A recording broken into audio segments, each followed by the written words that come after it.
Chicago is opening its 82nd public library branch inside the Obama Presidential Center in June. So it's going to be a library in a library. And as in so many of our cities, public libraries are a treasure in Chicago. Chicago recently turned every student ID card into an automatic library card. So every Chicago kid can now borrow and borrow and borrow. Chicago's put life-saving opioid overdose medication at every branch. It's opened the first ever food pantry inside a branch. It has 3 branches attached to subsidized housing.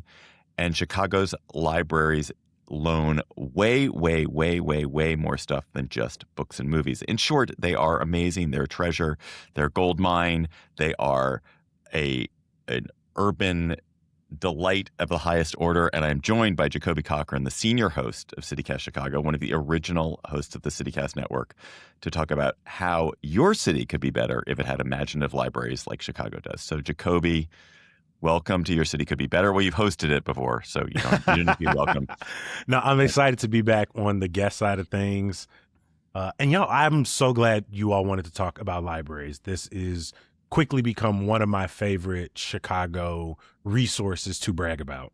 Well, let's start with your particular relationship to libraries. So you are engaged in a quest, a wonderful quest, which is that you're visiting every single library in Chicago. What gave you that idea? How's it going? How many are you at? All right, so I have to spread the credit around a little bit. I'm going to start with our colleague, Ali Vallarta out in Salt Lake City, who over the last few years has visited every park and bar in Salt Lake County. And that inspired me, but I started looking at how many are in Chicago, and we got over 600 parks just in Chicago and thousands of bars. And the bars, you probably could not do it. You couldn't do it. Like, they'd open new ones fast. I'm not even going to try. And so then I was like, maybe I could do like the best like old school taverns or the best bars with funny names or something. But I ended up going away from that, and I let the idea sit on the shelf for a while. And then a year ago, we did an episode with a young lady, shout out to Anna Lee, who hit every stop of the Chicago Ale. She rode every train in the city in record time. And that got me back to thinking, what is something that would take me across the city like I was on the Ale, would give me a finite number to actually hit, though it's not in the hundreds like out in Salt Lake. And there have been a few people in Chicago who have started this process. Shout out to one of our longtime listeners, Vero. And so I picked the library, and ever since I've now done, I want to say 60 of them. I've gotten to learn more about what's available at each branch. I've gotten to return to my childhood branch, and it's allowed me to tour Chicago with like new eyes. How long do you spend in a branch? That's a very good question. It really depends on how many people are there, if a branch manager is available. So, and at the least, I'm there for maybe 20 minutes, walking through, taking some video, taking in all of the art at the branch, what kind of resources are available. But on a good day, if the branch manager is extremely helpful, like recently I met 2, one on the north side at Budlong Woods, shout out to Tom, and then one on the south side, shout out to Kishana. And both of them walked me through their reading gardens, let me see some of the art that might have been tucked away in the branch. Tom showed me a plant that he got from his mom that was in the branch. Kishana took me down to their community closet where they're giving away clothes to families who need it. And so I could end up being there for like an hour if the people there are really chatty. Okay, so what is the most surprising or wondrous, I was going to say wonderful, and then I realized wondrous thing that you have discovered in a Chicago library so far? All right, so I've run into quite a few things, from food pantries, like you mentioned, the community closet, but one of the first branches I went to was on the south side, and it was the West Pullman branch. And they had this really small fish tank. And it was actually the first library video I posted. I was like, every library needs a fish tank. And all these people got in my comments like, okay, have you been to Sulzer? They got a fish tank. And I was like, well, no, I have never been, so I'm going to go. And I'm glad no one in the comments spoiled it, because I pulled up to Sulzer, walked through the branch into their teen space, and they had a koi pond in there, David. I'm not kidding you. There were at least 7 or 8 fish in there. They had like these overgrown monstera plants that were wrapping around this like open pond. There were lizard tanks and fish tanks decorating the room.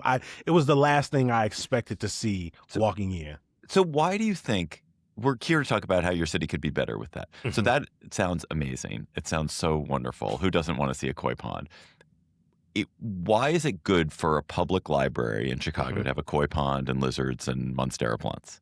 I think what's beautiful about it is the fact that we have 81 branches, and that's the only branch I've seen it at, is because it represents the people who work there and the people who are in that neighborhood. I learned that there was a particular librarian who worked in the teen space who loved animals, who loved fish. And so it was a project they had taken up through COVID. And at a time in which libraries were one of the first places, if your building was large enough to let you social distance, started welcoming people back into the space, programming for young people. And the fact that they were coming back to a building that, also felt like an aquarium, that felt like an adventure.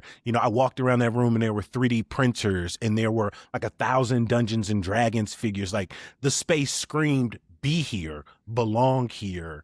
Like you are welcomed here. This isn't, a lot of kids might be like, oh, I don't want to go to the library. I don't want to do homework. I don't want to think about school anymore. It's so much more. And I think you need those motivators. I spent a lot of time at colleges recently, and one of the things you realize if you go to nice colleges in America is that they are incredible third spaces. There's always like a place to have something to eat. They have great chairs. Like any college here, it's like always somewhere to sit that's really nice. And you realize so like much time at campus at the library. Yeah. Yeah. And but actually in most public spaces in America and most sort of like even, commercial space, it's just they're not usually that welcoming unless you've spent a whole lot of money, unless you've paid a lot of money to belong, or this is at your home and it's a very fancy place that you essentially put up money so that you can have this comfort. The thing about libraries that is so cool, this is why it's great to have a koi pond, is that they are third spaces to enjoy, and it's not because you paid a lot, it's not because of your status, it's not because of something unique about you. It's like that's why they're special. 100%. We often talk when like it gets cold outside. One of the first places you can go where there's a warming center is all of the Chicago library branches. If you are someone who needs a place for childcare, there's so many events taking place at our library. It's a place for us to go and vote in Chicago. And so, the more branches that I've been to, the more resources I've gotten to see moving around the city. I've also realized that the libraries have evolved. I had a sense that like I was going to go and I had to be real quiet, don't interrupt anybody, kind of timid. And some of the library branches was like, bro, we have a recording studio in here.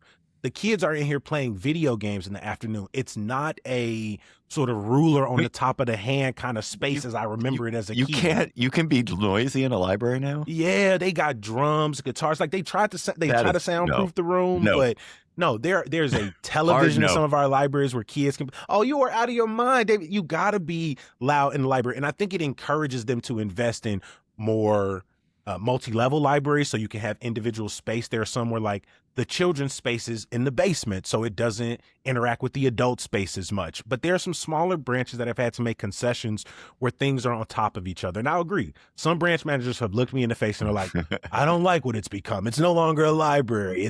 It's now a community center for young people. But I hear that and I just light up because our librarian when I was a kid was a little bit of a stickler, would have hated the idea of us playing Madden in here or kids on the computer playing Roblox.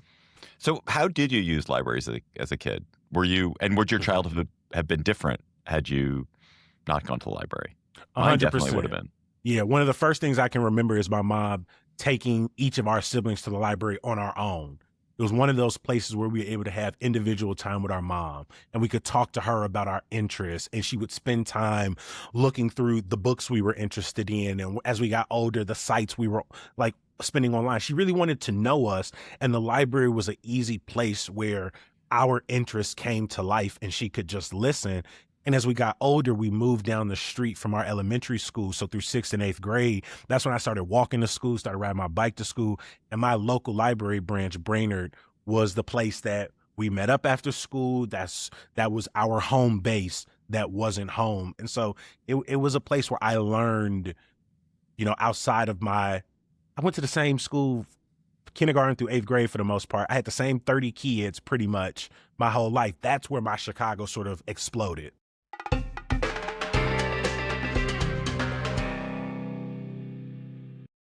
All right, let's go to how Chicago libraries are reimagining. You've already touched on it a little bit, but what are some of the things that are not books that can be borrowed or taken from Chicago libraries?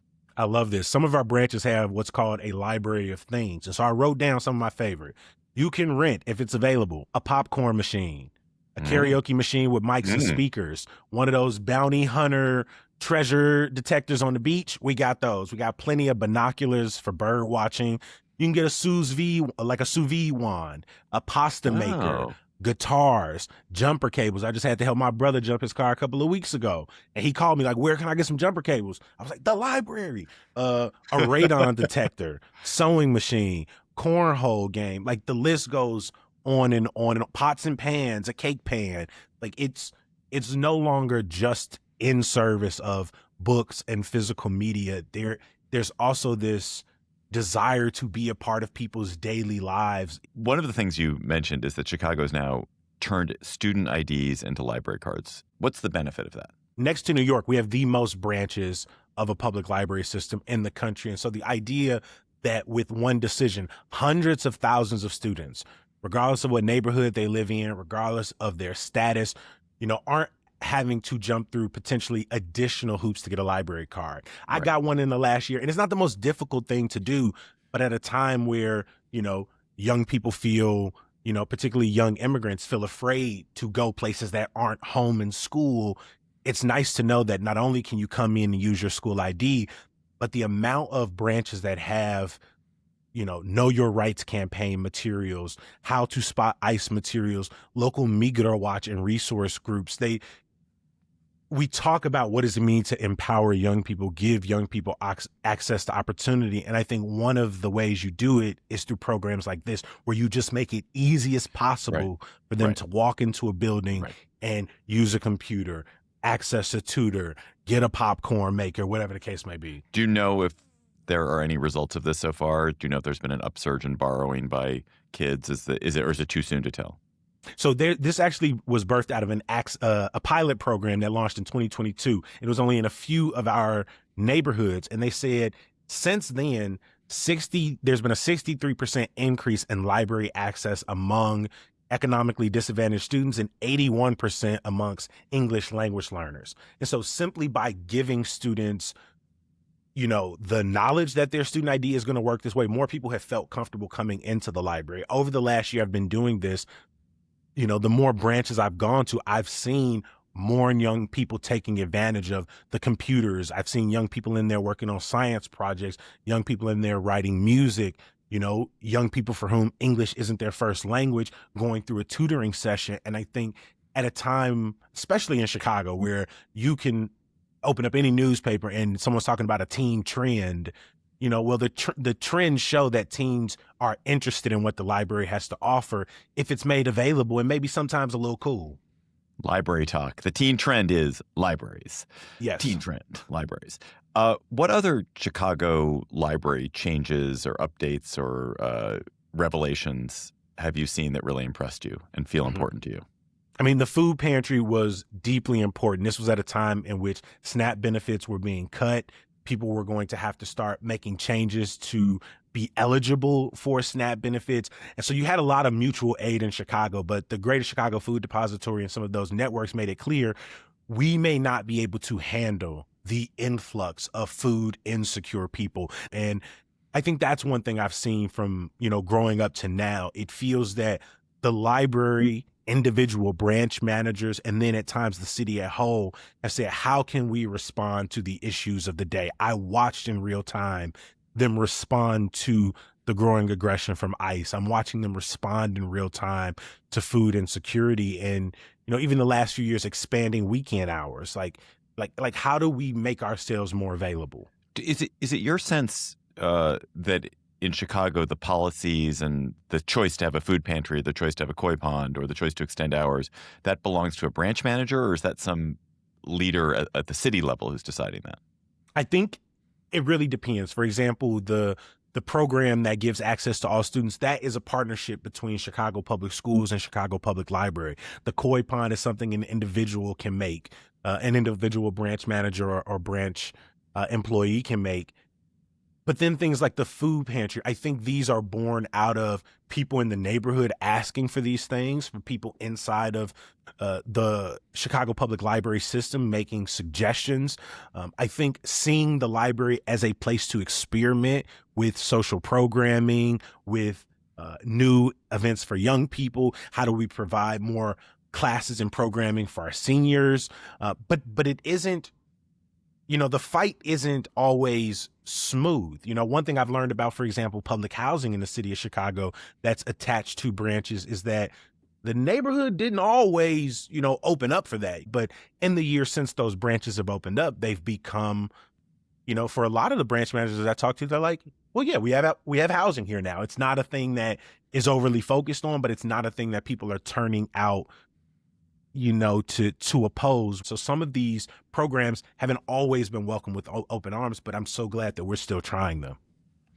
So one of my favorite changes in DC libraries, or one of my favorite qualities in the DC public libraries, is weekend and evening hours. That my own library usage is really concentrated in weekend and evening hours. And it's so much easier for me, if I'm out running an errand on a Sunday, I can just swing by the library and pick up a book or just check something out. Is that something that you guys have in Chicago? Yeah, and I want more of it. This is one of those places that I have to check my privilege. It's kind of like when we talk about public transit and we talk bad on Chicago public transit. People are like, what are you talking about? Y'all got all them trains. Y'all got so much available to you. How could you complain? And it feels the same with the library, because as I've been posting some of these branch hours, people are like, oh, I'm so envious. But I see only 4 hours open on Sunday across, maybe 60 or so branches as room for improvement. And I know that costs money and we need more staff members, but the library budget is not something that is, overwhelmingly protected. In our last budget season, there were calls to make cuts. And luckily, a lot of people came out to advocate for reversing those. And ultimately, the library was given more money. But those weekend hours, I'd love to see more. But I also know that, just expanding the 1 to 5 window on Sundays has made a big difference for people. So in my hometown of Washington, they've built a bunch of new libraries in the past decade, and the head of the DC Public Library system has done a great job of really evangelizing libraries, and he's renovated or built some really wonderful buildings. And there are a couple of libraries down in southeastern DC that are they're spectacular. They're so spectacular that people will literally take sort of field trips just to go see these libraries. They're stunning buildings.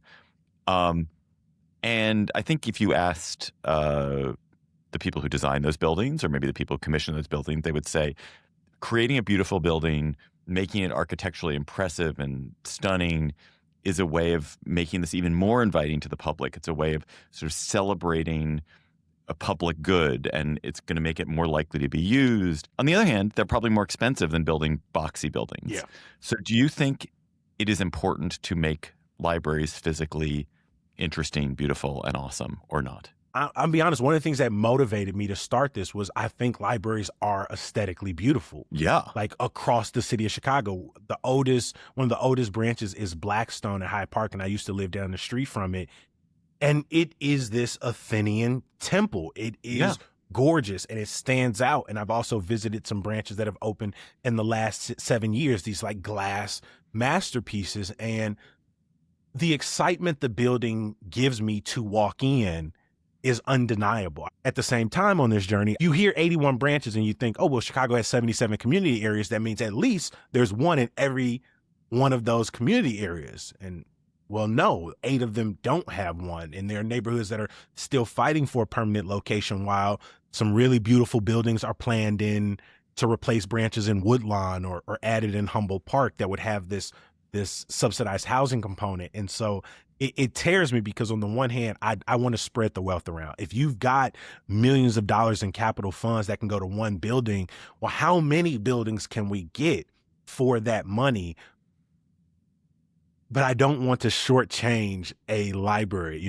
3 of the more recent buildings that we've had in Little Italy and the Northtown and Independence branch, these were all a part of the public housing partnership with Chicago Public Library. And these buildings are gorgeous. Like if I'd want to live there. I want to visit that branch. And so at the end of the day, I think libraries should be beautiful. I think they should be like iconic symbols of the neighborhood. I think the neighborhood should have a say in what they look like. But you can't divorce the fact that, if you're going to give millions of dollars to one while other branches are sort of still small and still trying to hustle to modernize, it begs the question if we're making the smartest investment. I mean, it's just a really tough question, because I think if you look at human history, one of the 7 wonders of the ancient world is literally a library. And they're true cathedrals. If you think of a cathedral as a place of religious worship, these are cathedrals of learning, great libraries. And I think it's really important to have monuments. It makes you feel like the world is greater and the human imagination is extraordinary, and what a celebration of this value of learning and of knowledge and of community it is. And that the beauty and awe-inspiringness of that building contributes to it. But we also live in a world of limited resources, and you have to balance it. I think it's a fascinating question. I'm obsessed with the Chicago architecture tours, and one thing you'll always hear, regardless of who your docent is, like the story of Chicago can be told in our buildings. And because we have branches that have been around from the late 1800s till now, the story of Chicago can be told in our library branches as much as they can be told in our evolving skylines. And I think what a library says about your priorities as a society, what the resources inside say about what you believe your, residents and neighbors should have access to. But I do think they also beg the question of like, yes, is beauty and aesthetic more important than accessibility across the city? And I love the fact that right now we are grappling with those very questions in Chicago, because I would, we've planned some really beautiful future libraries, including like the Obama Center, but I'd argue I would trade one or two of those in the moment, right? Like in the short term for, an Avondale to get, a branch, or, for some of these other neighborhoods to get their first ever public branch. Well, that's a good way to take us to our next to last question, which is, are there any library ideas that have not yet taken root that you hope would take root in Chicago that would make your libraries even better? I think a few of the ideas that come to mind first are things that we are already trying, whether it's the public housing, whether it's the food pantry. One thing that's currently being in conversation is really expanding our cross-library delivery system. There's a lot of lag right now because of just the number of delivery drivers isn't what it once was. And so I know people are still advocating for, how can we hire more staff members? Like, how can we not just be adding programming, but also and trying to bring people back to the library, but how can we make sure that, the people who are working there feel taken care of? All right, Jacoby, last question for our main segment. What can listeners in other cities take away from our conversation to make their city better? I think this conversation, my hope is for people listening, is a reminder of a resource, a community center, and a lifeline in your city that maybe you've been taking for granted, or maybe you've only interacted with selfishly. Because what I realize is I only go to the library closest to me. I'm not using it as an opportunity to explore my city, meet new neighbors, get out into different neighborhoods and see what's going on. And so if it is a resource that you are using very limited or not at all, like change that. There is something there for you, my hope, in your city like mine. And if it's not there, find a way to advocate for it. How can we bring that to our library? How can we make use of unused auditorium space? How can we bring more programming for young people? How can we, I was at a branch exploring, and I'm glad the librarian asked me this. She was like, "What do you do?" And I told her, I host a podcast. And she was like, "Okay, well, we don't have anybody teaching the kids podcast. And like, do you want to come, like, be available to the library as a resource as much as it's available to you?" And so that's a personal goal I'm holding myself to, not just visit and take beautiful pictures, but become a resource for Chicago Public Library as well. Oh, man. So if there are a lot of White Sox podcasts coming out of Chicago libraries in the coming years, you'll be to blame. I got you.